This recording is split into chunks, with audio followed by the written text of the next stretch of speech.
వివరాలు ఏంటంటే ఒంగోలు రైస్ కాలంలో ఏర్పాటు చేసిన ఈవీఎం స్ట్రాంగ్ రూమ్లను ఎన్నికల కౌంటింగ్ రూమ్లను జిల్లా కలెక్టర్ దినేష్ కుమార్ పరిశీలించారు.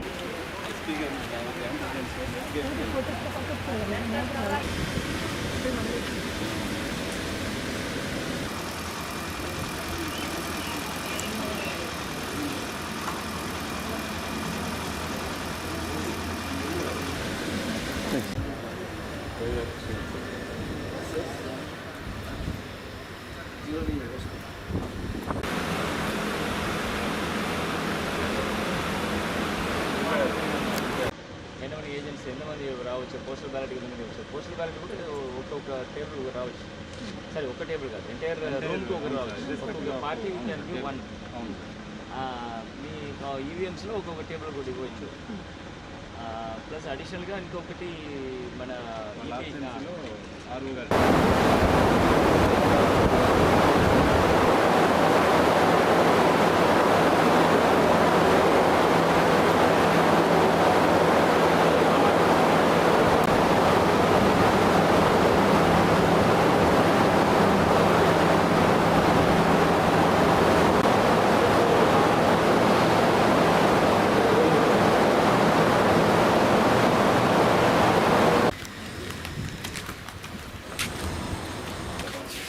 ఇది పైన కూడా 10, 11, 11 చెప్పాను సార్. పెద్ద రోజులు సంబంధించి వాళ్ళు చేస్తాను సార్. మనుషులు ఇక్కడ ఉంటున్నాం 20 దాకా మనం కంప్లీట్ చేస్తాం. ముందు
వ్యూ ఉండాలి, క్లియర్ వ్యూ ఉండాలి, ఏరియా ఏమి ఉండకూడదు. ఓకే, ఈ డబ్బాలు ఉంటే డబ్బాలు పెట్టారా?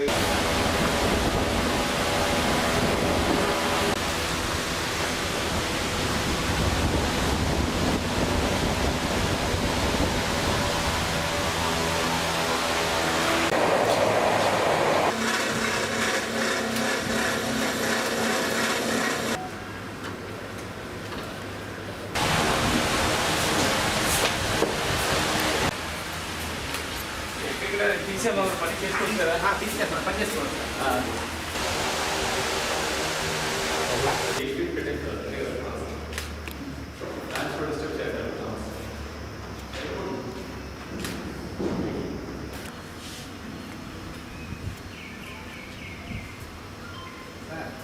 ఎన్ని ఫీట్స్ ఉంటాయి? మొత్తం 8 ఫీట్ ఉంటుంది కదా. అది చిన్నది పెట్టాలి సార్. అది పొడుగ్గా ఉంది కదా సార్, ఇది కొంచెం చిన్నది పంపిస్తే కానీ మీ height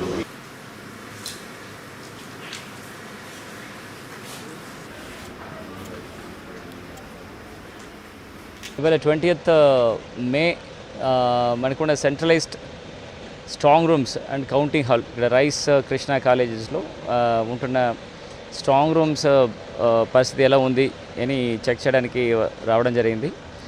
all strong rooms both assembly segments కానీ assembly constituency strong rooms are 8, 8, 10, 16 strong rooms కూడా స్వయంగా చూడడం జరిగింది. అక్కడ ఉంటున్న ఈ డబుల్ లాక్లో ఉంటున్న సీల్స్ అన్ని కూడా ఇంటాక్ట్గా ఉందా లేదా, మనం ఎట్లా సీల్ చేసి వదిలేసామో అట్లాగే ఉందా, ఏదైనా డిస్టర్బెన్స్ ఉందా అని కూడా చెక్ చేయడం జరిగింది. అన్నీ కూడా ఇంటాక్ట్గా ఉంది, ఎట్లాంటి డిస్టర్బెన్సెస్ లేదు.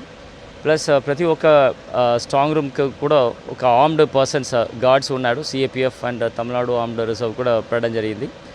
అండ్ ఈ 3 tier సెక్యూరిటీ, 3 cordon సెక్యూరిటీ అంటారు. సో లోపల ఇంటీరియర్ నెంబర్ 1 ఇప్పుడు మనం ఉన్నది ఫస్ట్లో ఉన్నాము, first layer security, second layer ఇక్కడ second gate and third gate, 3 layer securities కూడా కంటిన్యూస్గా ఉన్నారా లేదా అని కూడా చెక్ చేయడం జరిగింది. లోపల వచ్చిన ఈ Tier 1 ఫస్ట్ కార్డన్ సెక్యూరిటీ లోపల అంటే ఈవీఎం ఉంటున్న పోల్డ్ ఈవీఎం ఉంటున్న లొకేషన్స్కి ఎవరు వస్తే కూడా వాళ్ళు ఇక్కడ ఈ రిజిస్టర్స్లో ఎంట్రీ చేసుకొని వాళ్ళ ఐడి కార్డుతో వెళ్ళాల్సిన పరిస్థితి ఉంటుంది. వాళ్ళు ఎవరు వెళ్తున్నారో వాళ్ళది వీడియో కెమెరాల్లో వాళ్ళు ఫేసెస్ అండ్ అరైవల్ అన్నీ కూడా సిఏపిఎఫ్ సెక్యూరిటీస్ రికార్డ్ చేసుకుంటున్నారు. ఇక్కడ command and control come viewing room ఒకటి పెట్టడం జరిగింది. దీంట్లో పొలిటికల్ పార్టీస్ వాళ్ళ రిప్రజెంటేటివ్స్ ఆర్ ఏజెంట్స్, క్యాండిడేట్స్, వాళ్ళ ఎలక్షన్ ఏజెంట్స్ కానీ వాళ్ళ రిప్రజెంటేటివ్స్ ఎవరెవరు అప్లై చేశారో వాళ్ళందరూ కూడా ఐడి కార్డు ఇచ్చేసి వాళ్ళు ఇక్కడ కూర్చొని ఈ స్ట్రాంగ్ రూమ్ చూడడానికి కూడా ఏర్పాటు చేయడం జరిగింది. మన తరపు నుంచి 2 గజెట్ ఆఫీసర్స్ 3 షిఫ్ట్లో పెట్టడం జరిగింది. సిమిలర్గా 2 SHO level, SI level officers 2 police level నుంచి పెట్టడం జరిగింది. 1 CA లెవెల్ ఆఫీసర్ కూడా ఇదన్నీ లైసెన్స్ చేస్తున్నారు ప్రతి 3 షిఫ్ట్లో. అలాగే ఎంటైర్ ప్రెమిసెస్ అన్నీ కూడా సెక్యూర్డ్ ఒక పరిస్థితిలో తీసుకువచ్చాము. ఎంట్రీస్ ఎవరెవరు ఇక్కడ పని లోపల చేయడానికి వెళ్తున్నారో వాళ్ళు కూడా ఖచ్చితంగా వాళ్ళ ఫోటో ఐడి లేకుండా ఎవరు కూడా పంపించలేము. సిమిలర్గా ఇది కౌంటింగ్ రోజున పొలిటికల్ పార్టీస్ వచ్చినప్పుడు వాళ్ళకి ఎక్కడ పార్కింగ్ పెట్టాలి, వాళ్ళు ఎక్కడ ఫ్రిస్కింగ్ చేయాలి, వాళ్ళకి కావాల్సిన కమ్యూనికేషన్ రూమ్ ఏంటి, దాని లోపల వెళ్తున్న దారి ఏంటి, వైర్లెస్ బ్యారికేడింగ్ ఎట్లా చేయాలని గురించి కూడా ఇవాళ చూడడం జరిగింది. ఆల్రెడీ అన్ని చోట్ల పని మొదలైంది. సంతనూతులపాడులో కాన్స్టిట్యున్సీ కంప్లీట్ అయింది. మిగిలిన దాంట్లో ఇంకొక 3 to 4 daysలో పూర్తి స్థాయిలో మనం కౌంటింగ్ కావాల్సిన అన్ని సదుపాయాలు ఏర్పాటు చేసి కంప్లీట్ చేయడం జరుగుతుంది. దాని తర్వాత ఏజెంట్స్ అండ్ స్టాఫ్స్, మన కౌంటింగ్ స్టాఫ్స్ అందరికీ కూడా 2 లెవెల్ ఆఫ్ ట్రైనింగ్ ఇస్తున్నాము. వాళ్ళకి కూడా ఏరియా పరిచయం చేయడానికి సెకండ్ ట్రైనింగ్ ఇక్కడే పెట్టడం కూడా ప్లాన్ చేయడం జరుగుతుంది. పల్నాడు జిల్లా ఎస్పీగా మల్లిగా గారు బాధ్యతలు స్వీకరించారు. ఈ సందర్భంగా మాట్లాడుతూ ఎన్నికల కౌంటింగ్కి సంబంధించి జిల్లాలో ఎటువంటి అవాంఛనీయ సంఘటన జరగకుండా చర్యలు చేపడతామన్నారు.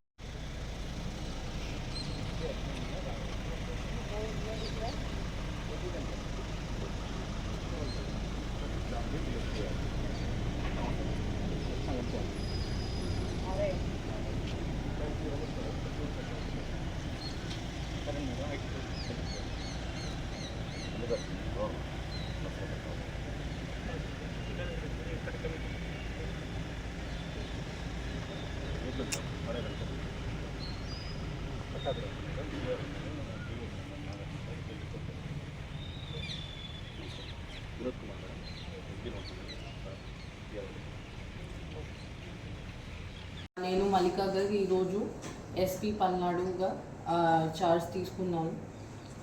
సో ఇప్పుడు మీ అందరికీ తెలుసు దట్ మన దగ్గర పల్నాడులో అండ్ ఇంకా కొన్ని చోట్ల ఆంధ్రప్రదేశ్లో there have been incidents of post-poll and poll day violence. So దానివల్ల కొంచెం డిస్టర్బ్ పరిస్థితి ఉంది, పర్టికులర్లీ పల్నాడు జిల్లాలో. సో నా ఫస్ట్ ప్రయారిటీ ఉంటుంది to restore the law and order situation to normalcy. So మన దగ్గర చాలా ఇన్సిడెంట్స్ జరిగినాయి. ఇప్పుడు ఇంకా ఏం ఇన్సిడెంట్స్ జరగకుండా చూడటం నా ఫస్ట్ ప్రయారిటీ ఉంటుంది. దాంతోపాటు peaceful counting process and next few days after counting. So that is my first priority. Secondly, so many cases have been registered. చాలా కేసెస్ నమోదు చేయడం జరిగింది. దాంట్లో చాలామంది అక్యూజ్ కూడా ఐడెంటిఫై చేయడం జరిగింది. సో వాళ్ళు నెక్స్ట్ ఫ్యూ డేస్లో వాళ్ళని అరెస్ట్ చేసి వాళ్ళకి లోపల పంపించడం, that will be the important step to control the law and order situation. దాంతోపాటు ఇంకా ట్రబుల్ మాంగర్స్ ఎవరు ఉన్నారు, మనకి ట్రబుల్స్ అండ్ విలేజెస్ ఏమున్నాయి, దాని మీద గట్టిగా సర్వేలెన్స్ పెట్టడం, ప్లస్ మనకి చాలా ఫోర్స్ కూడా ఇవ్వడం జరిగింది పైనుంచి. అండ్ సెక్షన్ 144 కూడా అమల్లో ఉంది. సో అది గట్టిగా ఎన్ఫోర్స్ చేయడం, so that no untoward incidents take place. So that is my main priority. And my request to all political persons, candidates, political parties and public, నా మెయిన్ రిక్వెస్ట్ ఇది ఉంటుంది that మీరు లా అండ్ ఆర్డర్ది రూల్ ఆఫ్ లాది పాలన చేయాలి. Otherwise action చేయడం జరుగుతుంది. We will not spare. ఎవరైనా ఉండొచ్చు, ఎంత పెద్ద వాళ్ళు ఉండొచ్చు, ఎనీ పార్టీ నుంచి ఉండొచ్చు, ఎనీ గ్రూప్ నుంచి ఉండొచ్చు, that is immaterial. If anybody violates the law, వాళ్ళ మీద as per law strict action చేయడం జరుగుతుంది. ఇంకా ఇన్ఫ్యాక్ట్ మన ఫోర్స్లో కూడా, మన పోలీస్ డిపార్ట్మెంట్లో కూడా any laxity, any negligence are connivance, వాళ్ళతో రాంగ్ పర్సన్స్తో కలిసి పని చేయడం ఆర్ ఆన్ పర్పస్ ఇగ్నోర్ చేయడం, ఇవి కూడా టాలరేట్ అవ్వదు. ఇన్ఫ్యాక్ట్ నేను డిపార్ట్మెంటల్ యాక్షన్ కంటే కూడా ఎక్కువ యాక్షన్ తీసుకుంటాను. వాళ్ళకి కూడా ముద్దయిగా చూస్తాను నేను, మన పోలీస్ డిపార్ట్మెంట్ వాళ్ళు కూడా ఇట్లా బిహేవ్ చేస్తే. So it is a very very serious situation. ఆ సీరియస్నెస్ బట్టి ఆ బాధ్యత తీసుకుని మనం పని చేయాలి. ఇన్ఫ్యాక్ట్ ఒక మాట నేను చెప్పాలి అనుకుంటున్నాను. మన ఆంధ్రప్రదేశ్ది దీని ముందు రెప్యుటేషన్ చాలా బాగా ఉండేది త్రూ అవుట్ ఇండియా. ఇప్పుడు సడన్గా ఇది మారిపోయింది. నేను ఇప్పుడు జస్ట్ చండీగఢ్లో యాజ్ అబ్జర్వర్, ఎలక్షన్ అబ్జర్వర్గా ఉన్నాను. అక్కడ నుంచి సడన్గా ట్రాన్స్ఫర్ చేసి ఇక్కడ నాకు తీసుకురావడం జరిగింది. So this is different type of thing that దీని ముందు ఎప్పుడు ఆంధ్రప్రదేశ్ గురించి ఎవరు లా అండ్ ఆర్డర్ సిచ్యువేషన్ బాగలేదు అట్లా ఎప్పుడు అనుకోలేదు. అండ్ ఇప్పుడు సడన్గా ఇంత ఖరాబ్ సిచ్యువేషన్ అయింది. సో ఇది మన అందరి బాధ్యత ఉంది, public, police, political groups, all గ్రూప్స్ది, దట్ మనం మన ఏపీ స్టేట్ రెప్యుటేషన్ కూడా సేవ్ చేయాలి. దట్ ఆంధ్రాలో లా అండ్ ఆర్డర్ ఉంది, ఆంధ్రాలో పీస్ ఉంది, ఆ రెప్యుటేషన్ మనం మళ్ళీ క్రియేట్ చేయాలి. అది మన మెయిన్ బాధ్యత. సో అది నా appeal to everybody. Please follow the law. If law is not followed, then definitely strict action will be taken. Thank you. Yes. Exactly నాకు ఇప్పుడు ఆదివారం బెంగళూరులో జరిగిన రేవు పార్టీకి సంబంధించి తనకి ఎటువంటి సంబంధం లేదని కొన్ని సోషల్ మీడియాలో వస్తున్న కథనాలు నమ్మవద్దని ఈరోజు శ్రీకాంత్ తెలిపారు. మా ఇంట్లోనే ఉన్నాను, హైదరాబాద్లో ఉన్నాను. సో నేను విన్నాను పొద్దున్నుంచి, నాకు ఫోన్లు రావడం జరిగింది. నేను కూడా వీడియో క్లిప్ చూశాను. మన మీడియా మిత్రులు చాలామంది నన్ను అడిగి క్లారిఫై చేసుకున్నారు. వాళ్ళ దాంట్లో రాలేదు నాకు తెలిసి. చాలా ఇట్లా శ్రీకాంత్ ఇలా బెంగళూరులో రేవ్ పార్టీకి వెళ్ళాడు, హేమ వెళ్ళింది, ఈ టైప్లో ఏవో వచ్చినాయి. నిజంగా నాకు నవ్వు వచ్చింది. ఇంట్లో వాళ్ళందరూ నవ్వుకున్నాం. ఇదేంటిది, మొన్న ఏమో విడాకులు ఇచ్చి పిచ్చేశారు నా భార్యతో, ఈరోజు ఏమో రేవ్ పార్టీలకి వెళ్ళాడు అని వచ్చేసినాయి. కానీ ఒకటి, వాళ్ళు కొంచెం తొందరపడ్డంలో ఇది లేదనిపించింది. ఎందుకంటే వాడెవడో, అతను ఎవరో కానీ కొంచెం నాలాగా ఉన్నాడు. వాడు కొంచెం ఇలా కప్పుకొని, అది గెడ్డం ఉంది, బట్ ఇప్పుడు గెడ్డం నాకు లేదు అని, బట్ గెడ్డంతో నేను షాక్ అయ్యాను. ఇదేంటిది నాలాగా ఉన్నాడు ఏంటి అని నేనే షాక్ అయ్యాను. సో దయచేసి ఎవరు నమ్మొద్దు. ఎందుకంటే రేవ్ పార్టీలకి వెళ్ళే కల్చర్ నాది కాదు, పబ్ కల్చర్ మనిషిని కాదు నేను. ఒక్కోసారి బర్త్డే పార్టీలకి వెళ్తాము, ఒకవేళ తెలియకుండా ఏదైనా వెళ్ళినా ఒక హాఫ్ అన్ అవర్ నుండి వచ్చేస్తాను తప్పితే అటువంటి ఏమీ లేదు. రేవ్ పార్టీ ఎలా ఉంటుందో కూడా నాకు తెలియదు. సో దయచేసి ఎవ్వరూ ఈ విషయాన్ని నమ్మొద్దు. హ్యాపీగా నేను హైదరాబాద్లో ఉన్నాను, మా ఇంట్లోనే. ఇప్పుడు మా ఇంట్లో నుంచే నేను ఇది చేస్తున్నాను. సో దయచేసి మీడియా మిత్రులందరికీ కూడా నేను చెప్పేది ఏంటంటే, ఏ విషయం కరెక్ట్గా తెలుసుకోకుండా మీరు కూడా థంబ్నైల్స్ పెట్టేసేసి, నా బొమ్మ వేసేసి రేవ్ పార్టీలో పట్టుబడ్డ శ్రీకాంత్ ఈ టైప్లో వేస్తున్నారు. కాబట్టి దయచేసి ఎవరు నమ్మొద్దు. అది అతను అలాగా ఉన్నాడు అనే ఒక విషయంలో మీరు పొరపాటు పడి ఉంటారని నేను అనుకుంటున్నాను. దయచేసి అది నేను కాదు. Thank you. ఇటువంటి అన్నీ కూడా నిజంగా కొంతమంది, వాళ్ళందరికీ నిజంగా థ్యాంక్స్ చెప్పుకుంటున్నాను నేను. కొంతమంది మీడియా మిత్రులు నాకు డైరెక్ట్గా తెలుసు కాబట్టి, వాళ్ళ ఫ్రెండ్స్ లాగా నన్ను ఇచ్చేస్తారు కాబట్టి, వాళ్ళందరూ నన్ను డైరెక్ట్గా అడగడం, నేను చూసి ఇద్దరు నవ్వుకోవడం, వాళ్ళు వాళ్ళ దాంట్లో వేయకుండా చూశారు కొంతమంది. వాళ్ళందరూ కూడా నేను థ్యాంక్స్ చెప్పుకుంటున్నాను. దయచేసి ఇవన్నీ నమ్మొద్దు. టంగుటూరు ప్రకాశంలో వర్ధంతి సందర్భంగా జిల్లా కలెక్టర్ దినేష్ కుమార్ కలెక్టర్ కార్యాలయంలో టంగుటూరు ప్రకాశం విగ్రహానికి పూలమాల వేసి నివాళులర్పించారు. ఈ కార్యక్రమంలో పలువురు ప్రజాప్రతినిధులు పాల్గొన్నారు.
మన ప్రైడ్ ఆఫ్ ఒంగోల్ ప్రకాశం పంతులు గారని 67th వర్ధంతి రోజు ఇవాళ ఎంటైర్ కలెక్టరేట్లో అండ్ వాళ్ళు రిలేటివ్స్ వాళ్ళందరితో ఇవాళ ఆయన కలెక్టరేట్లో ఉన్న ఆయన విగ్రహంకి మాల మర్యాద చేయడం జరిగింది.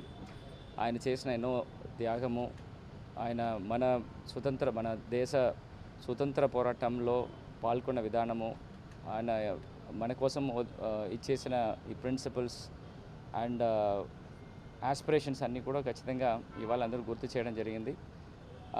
ఇట్లాంటి ఒక ఉన్నతమైన ఒక ఆత్మ మన జిల్లాలో పుట్టి దేశవ్యాప్తంగా ఆయనకుంటున్న కాంట్రిబ్యూషన్స్ ఉన్నది అందరికీ కూడా గర్వకారణము.